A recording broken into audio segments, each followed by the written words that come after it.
Hər kəsə salam, xoş gördük hər birinizi. Bugünkü dərsimiz feydal münasibətlərin meydana gəlməsi, xarakterik xüsusiyyətləri, qərbdə və şərqdə bu münasibətlərin yayılması və inkişafı haqqında olacaqdır.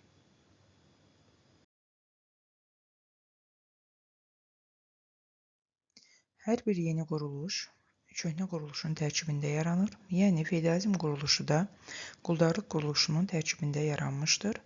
Onun elementləri quldarlıq quruluşunun tərkibində mövcud olmağa başlamışdı.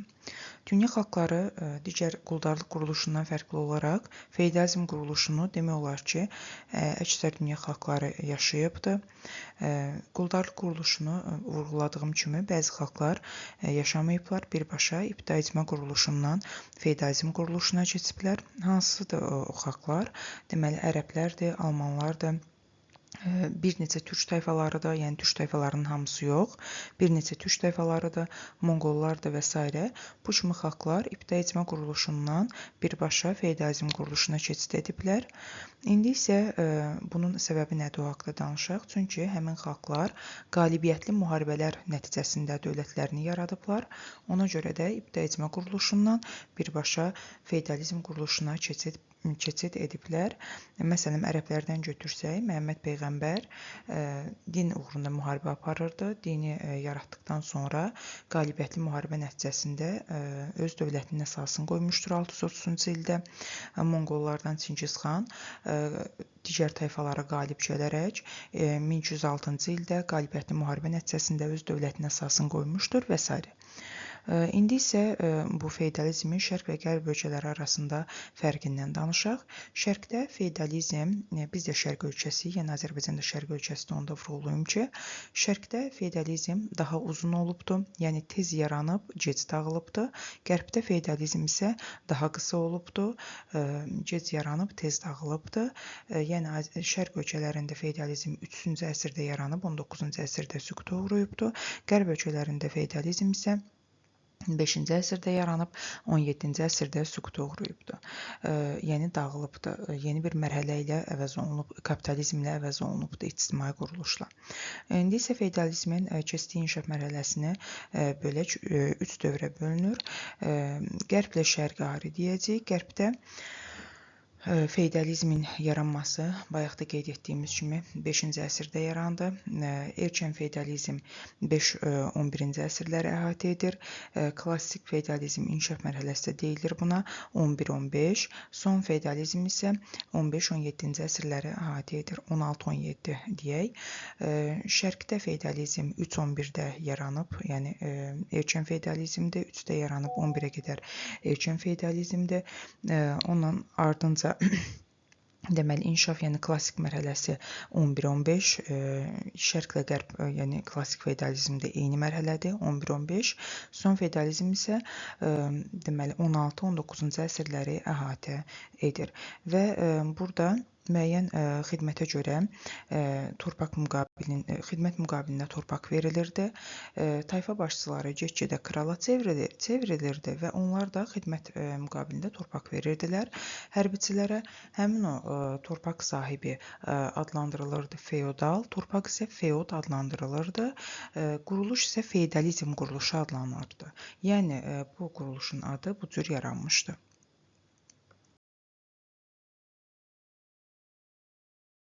Şərq ölkələri ilə qərb ölkələri arasında bəzi fərqliliklər vardı.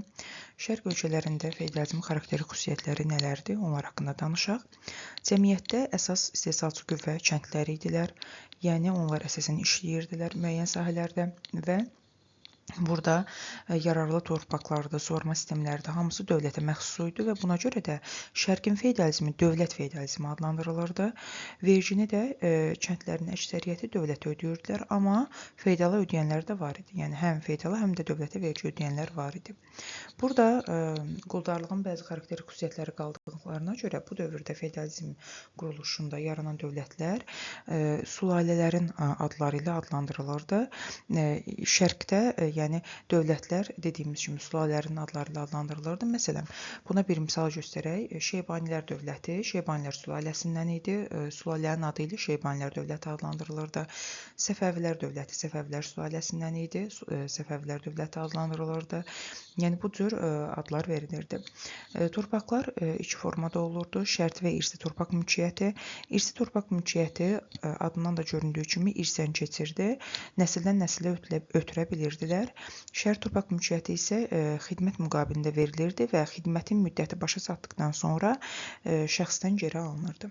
Bir də Şərqdə feodalın şəxsi təsərrüfatı demək olar ki, yox idi. Çünki həmin o təsərrüfatı qurmaq üçün onun o qədər də gəliri olmurdu. Ona görə də Şərqdə feodalın şəxsi təsərrüfatı yox idi və burada xüsusi mülkiyyətlərdən, həmçinin də qulluq qarşısında aldıqları torpaqları kəndlərə icarəyə verirdilər. Buradan gəlir əldə edirdilər.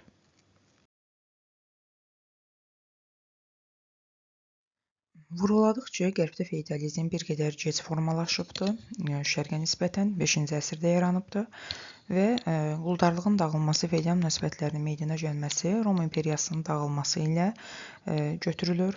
Qonşu xalqların hücumları, həmçində xristian dininin yayılması feodal münasibətlərin yaranmasına təkan veribdi.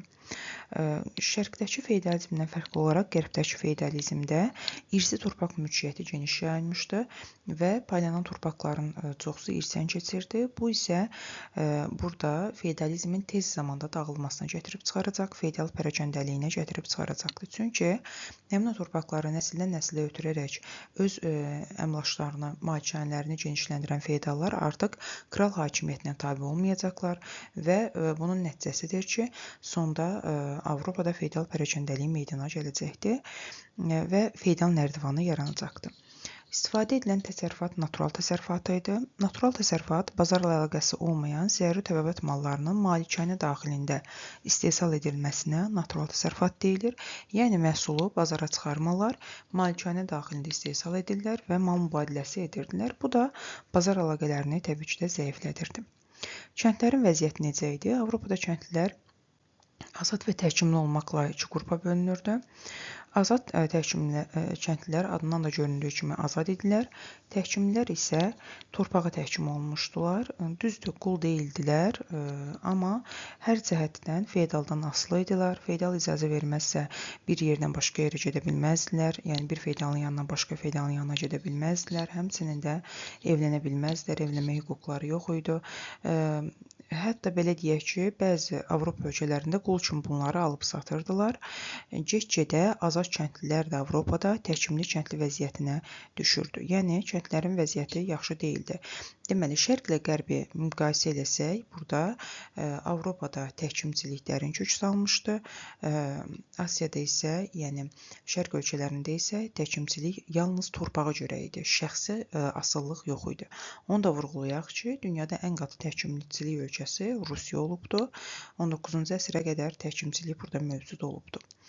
Burada Avropada malikanə sistemi haqqında danışaq.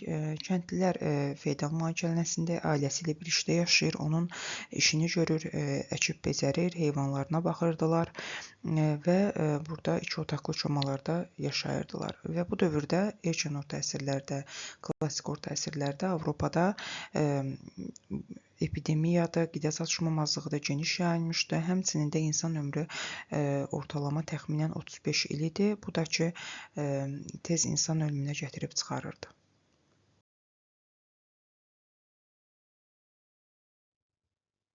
Bu dövrdə zaman keçdikcə natural təsərrüfat öz əhəmiyyətini itirməyə başladı. Çünki artıq burada məhsulla deyil vergini, pulla almağa başladı feodallar. Şərqlə qərb arasında vergilərin alınmasında o qədər də çox fərqi yoxdur. Əsasən vergi torpağa görə alınırdı. Bəylərdən ağalardan, bəylər ağalar daha doğrusu kəndlilərdən və dini vergilər var idi. Kilsəyə görə onda bir vergisi alınırdı. Şərqdə isə müsəlman olan ölkələrdə vəqf vergisi alınırdı dini torpaqlara görə. qoyulurdu kəndlərin üzərinə. Burada kəndlərin yerinə yetirdikləri mükəlləfiyyətlərdən danışaq. Kəndlilər biyara çıxırdılar. Biyar feodalın təsərrüfatında öz heyvanları ilə, əmək alətləri ilə müftə gördükləri işdir. Həftədə 3 dəfə feodalın torpağında işləyirdilər, biyara çıxmalı idilər və töycü, yəni məhsul vericisi kəndli becərdiyi məhsulun müəyyən hissəsini feodala verirdi və yaxud da dövlətə ödəyirdi. Zaman keçdikcə bu pulla əvəz olunmağa başladı. İndi isə Qərbdə feodal nərdivanı haqqında danışaq. Feodalizm quruluşu dövründə Qərbdə feodal nərdivanı mövcud idi və birinci krallar, ikinci hersoq qraflar, üçüncü baron, dördüncü isə cəngavərlər bu nərdivanı təşkil edirdi. Nərdivan da kraldan sonra gələn hersoq qraf onun vassalı, hersoq qrafdan sonra gələn baron onun vassalı, yəni vassal ondan asılı olan şəxs deməkdir, sayılırdı və feodal torpaq sahəsi aldığı ondan yuxarıda olan feodala sədaqət andı içirdi və ondan dediyimiz kimi vassal asılılığa düşürdü. Yuxarıda olan şəxs isə senyor adlandırılırdı. Yəni məsələn, hersoq qrafın senyoru kralı idi, cəngavərin senyoru baronu idi. Yəni ondan yuxarıda olan şəxs senyor adlandırılırdı. Asılı olan şəxs isə vassal adlandırılırdı, yəni asılı adlandırılırdı. Belə bir ifadə vardı: vassalımın vassalı mənim vassalım deyil. Yəni kralın vassalı yalnız hersoq qrafdır, baron deyil, yaxud da cəngavər deyil. Bu Avropada feodal nərdivanının xarakteri xüsusiyyətidir. Şərqlə qərb arasında olan feodalizmin müqayisə etdik, oxşar fərqli cəhətlərini dedik. Feodalizm haqqında bu qədər. Sağ olun.